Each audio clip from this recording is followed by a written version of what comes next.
Welcome back to Carolina and Company Live. We have someone with us today, very exciting, Sharon, our very own executive producer here at WPDE, and she is a fanatic about shells. She is a shell collector. And we love people that have hobbies that collect and do different things too, and we've got a little singing. Now, Sharon, first off, I want to know, how in the world did you just start picking up collecting shells? Well, you know, I was in a restaurant with a friend of mine, and we were talking to the waiter, and he was telling us how him and his brother like to go out and look for shark's teeth, and he was telling us where to look, and the shark's teeth are black.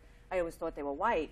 So the next day, I said, well, let's go out to my friend and see if we could find shark's teeth. And when I found my first three, I was just hooked. You're hooked. You were hooked I on got it. into it. Well, I've got to show the most amazing thing that I've seen in her collection.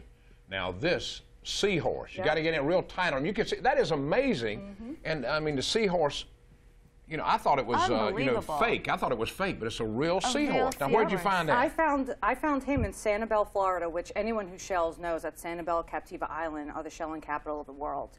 And I literally just walked out to the beach. It was low tide. That's a good time to go shelling. And I found the seahorse just mixed in with the seaweed. That's amazing. All right, now, she's got a jar full of shark's teeth, but she's got one huge one up front.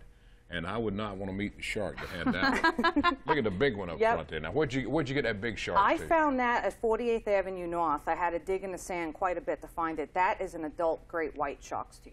Oh, great white. I have found 3 of them so far, but that is the biggest one that I found. My goal now is to find a megalodon shark's tooth. As long as you don't find a shark with the tooth. That's right. Right. That's why you find them on the beach side. I know. What is that? And this, you actually made this, right? I did. I went to a craft store and I bought the birdhouse and the paint and the fish, and I painted all them, painted the fish. There's a crab on the back.